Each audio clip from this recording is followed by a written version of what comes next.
સોમનાથ મહાદેવના સાનિધ્ય સમસ્ત કોળી સમાજ અતિથિ ભવનના નિર્માણ અર્થે તારીખ 2/6/2026 શ્રીમદ ભાગવત કથા જ્ઞાન અજ્ઞાનનો પ્રારંભ થશે। સોમનાથ મહાદેવની પવિત્ર ભૂમિ પર હિરણ નદીના જૂના પુલ પાસે શીતળા માતાજીના મંદિર જવાના રસ્તે બનાવ બનેલ છે। કથા મંડપમાં કોળી સમાજના અગ્રણીઓ અને આયોજકોએ એક પત્રકાર પરિષદ યોજી હતી, જેમાં સમસ્ત કોળી સમાજના ભાગવત સમિતિના અધ્યક્ષ લખમણભાઈ સોલંકીએ પત્રકારોને અંગે માહિતી આપતા જણાવ્યું હતું કે સોમનાથ અને આસપાસના કોળી સમાજનો વસવાટ અને આગમન સાથોસાથ દેશ વિદેશમાંથી આવતા કોળી સમાજના અતિથિઓને આશ્રય અને આરોગ્યપ્રદ ભોજન મળી રહે તથા સમાજ સાંસ્કૃતિક કાર્યક્રમો અને વિવિધ ઉત્સવો માટે સુવિધાઓ મળી રહે અને દીકરા દીકરીઓને શિક્ષણ અને કારકિર્દી માર્ગદર્શન માટે તાલીમ મળે તે માટે સોમનાથમાં અતિથિ ભવન નિર્માણ કરવાનો સંકલ્પ લેવાયો છે। કથા પ્રારંભ 2 જૂનથી થશે અને સમાપન 8 જૂને થશે।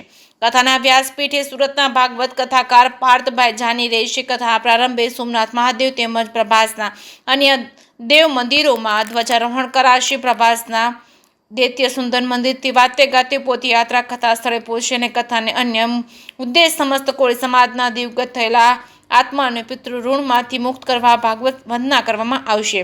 જે.કે. સિંહ ગુજરાત સાથે મહેશ વાજા, સોમનાથ। ભગવાન સોમનાથના સાનિધ્યમાં અમે એક ભગવત કાર્ય યાनी કે ભગવત કથાનું આયોજન કર્યું છે।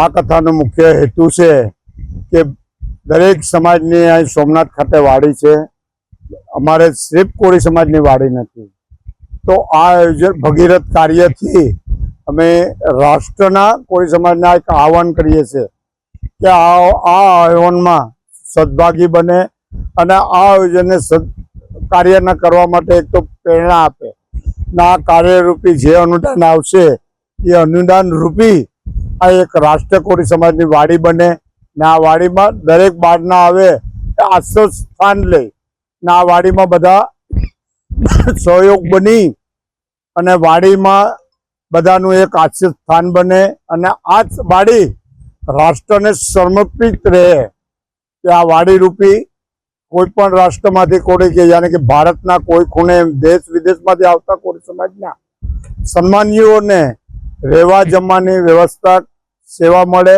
અને આ સેવાનો રાષ્ટ્ર અમારે લાભ આપે એવી અમે કોળી સમાજને અમારે પ્રેરણા આપે અને આ ફાળા રૂપી અમે એક જગ્યા નક્કી કરી છે કે જે 21 ગુઠા છે।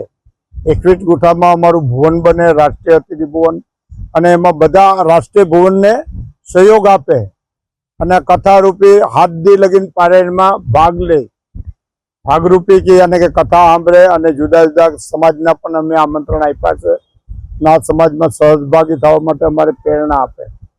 કોના દ્વારા કોના મુખેથી ભાગવત સપ્તાહનું આયોજન છે, કેટલા દિવસ, કઈ રીતે પોથયાત્રા, શું પ્રસાદીની વ્યવસ્થા, કોઈ સાંસ્કૃતિક કાર્યક્રમો, આખી વાત કરો।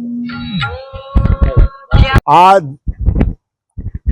ભગવત કાર્યની કથા અમે પ્રાચક જાની કરીને છે, જે મૂળ સુરતના છે, એ વક્તા છે, એના દ્વારા અમે આ પ્રોગ્રામ નક્કી કરવામાં આવ્યો ભગવત કાર્યનો 8 દિવસનો। ધ્વજારોહણ, પોથયાત્રા, શું આખા કાર્યક્રમ? પ્રથમ અમે સવારના 8 વાગ્યાનો પ્રોગ્રામ 8:30 વાગ્યાનો કે ભગવાન સોમનાથને જીજા પ્રથમ ચડાવશું, ત્યારબાદ અમારા વેગડા ભીલ છે એને ચડાવવામાં આવશે, પછી ગામના દરેક મંદિરો છે એમાં ધજા ચડાવવામાં આવશે, ત્યારબાદ અમે ભગવાન ઠાકોરજી યાनी કે દત્ત સુંદર મંદિર છે ત્યાં ધજા ચડાવશું, ધજા ચડાવી અને પછી નાચે અમે શોભાયાત્રા રૂપે પ્રસ્થાન કરીશું। એ શોભાયાત્રા સીધી અહીંયા આવશે, અહીંયા આવી અને અમે પહેલા દિવસનું વાંચન શરૂ કરીશું, ત્યારબાદ કથા પહેલા દિવસ પ્રસંગ પૂર્ણ થાય ત્યારબાદ અમે અહીંયા પ્રસાદનો પ્રોગ્રામ આવીશું કે જે પણ આવે ત્યાં પૂરો પ્રસાદ લઈ જમીને જાય એવી દરેકને પ્રાર્થના અને વિનંતી પણ કરીએ છીએ। સાંસ્કૃતિક કાર્યક્રમમાં અમે 3 એવા કાર્યક્રમ રાખ્યા હતા। એમાં પહેલા દિવસ સ્ટેજ પ્રોગ્રામ 3/6 બુધવારના રોજ રાખ્યો છે, જેમાં વિજય વાજાનો પ્રોગ્રામ છે, સ્ટેજ પ્રોગ્રામ છે। બીજો 5 તારીખનો પ્રોગ્રામ છે, આમાં આ તો ઓલાનો પ્રોગ્રામ છે, પેલો અમારે વિજય વાજા પેલો પ્રોગ્રામ છે, ઓલો ઠાકુરનો છે। હા, સાંસ્કૃતિક કાર્યક્રમ। પછી છેલ્લો પ્રોગ્રામ છે 7/6 6 રોજ કાનગોપીનો પ્રોગ્રામ છે. આ કાનગોપીમાં 7, 6 અને છેલ્લો દિવસ પછી કોઈ પ્રોગ્રામ રાખવાનો. બધા ધર્મપ્રેમી અમે દરેક હિન્દુ સમાજ ધર્મપ્રેમી ભાઈઓ બહેનોને અમે આમંત્રણ આપીએ છીએ કે આ શુભ પ્રસંગમાં કથાનો લાભ લે, તેમ પ્રસાદનો લાભ લે એવી પ્રાર્થના અને વિનંતી કરીએ છીએ.